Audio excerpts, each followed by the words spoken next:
Good day, everyone, and welcome back to another Phprunner tips and tricks session. In this tutorial, we're going to build a clean, responsive vertical timeline widget that you can use in a code snippet on the dashboard.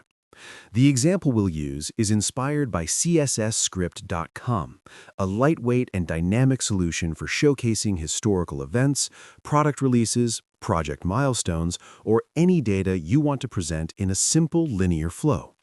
I've added a link in the description if you'd like to check it out for yourself. A quick shout out to Sergey Kornilov for demonstrating this approach during one of the Devclub webinars. It's a great technique and I'm excited to share it with you. If you'd like to join the Devclub, you'll find the link in the description.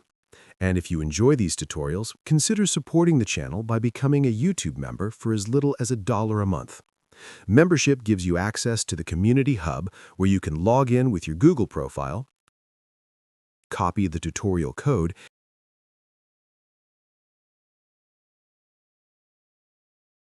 and download sample projects that include a ready-to-use MySQL database pre-populated with a few records for testing for each build. You can also support the channel by liking the video and subscribing. Thank you. Here, I've opened the project we're going to work with. As you can see, it's a very simple setup with only 2 items. A calendar, which was created by clicking the Create Calendar button, and a dashboard, created by clicking Create Dashboard. I'll stay on the calendar for a moment and just click through it. The calendar is a really nice feature that was recently added in version 11. I'm not going to change anything here. We'll leave it exactly as it is. These are all the standard calendar settings, which we've already covered in earlier demonstrations. Let's click Next. For this demo, we're not going to use a login page, so we'll simply skip this step as well. Now we're on the Page Designer. I'll go straight to the dashboard page to show you what's been done here. You'll notice that the calendar has already been added on the left-hand side of the screen. To add it, you simply click Add and then select Calendar. That's all there is to it. The same applies to the snippet. This is a code snippet, or more specifically, a dashboard snippet. If you look at the code, you'll see a div tag. This is where the actual visualization will eventually be rendered. That's all we need here. So overall, the dashboard setup is very simple. Let's click Next. We're now on the Events page. In the Before Display event, there's some very straightforward PHP code. All it does is read the data from the calendar, build an array with that data, and then pass the populated array to JavaScript using the setProxyValue method. In the JavaScript onLoad event, you'll see the JavaScript code that handles the visualization.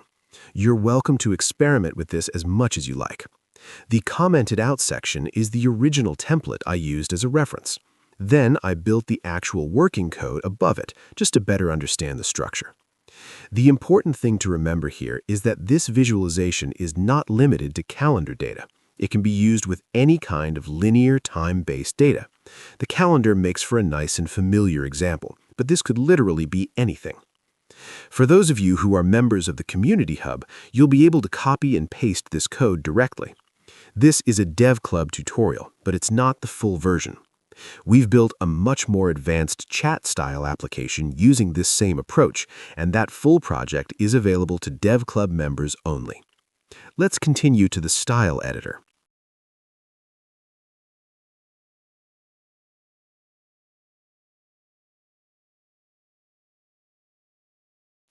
Here, you'll see header.htm.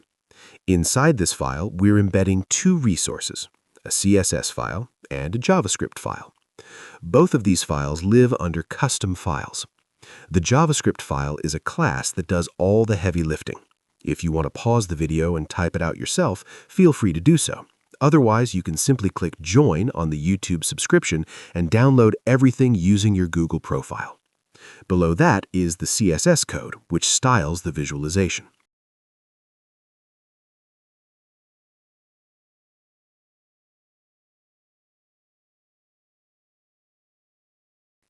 Now let's save and build the project and see what we have so far.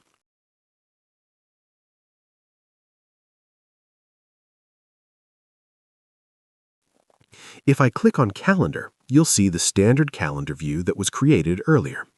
If I then go to the dashboard, you'll see the same calendar on the left, and on the right-hand side, our vertical timeline widget. You'll notice the data is currently from about a month ago. Let me go back a month. The last record here is a vacation in Canada, which you can see reflected in the timeline.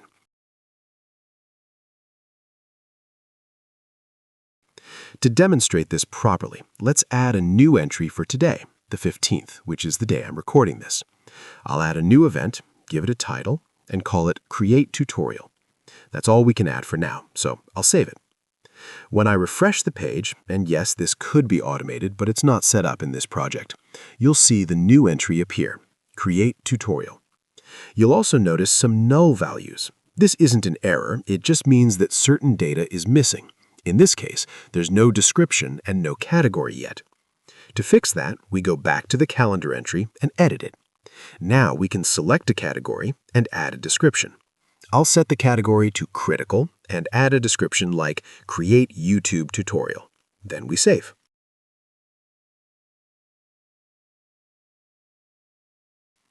When I refresh the page again, you'll see that everything is now populated correctly. All of this data is coming directly from the calendar. And again, remember, you can use any kind of data source to build this vertical timeline. You can also see that the timestamp shows it was about an hour ago, which is pretty accurate. And that's pretty much it.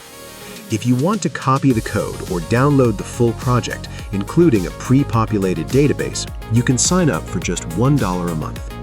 The best option, though, is to join the Devclub, where you'll find the full webinar, the complete project, and all related files.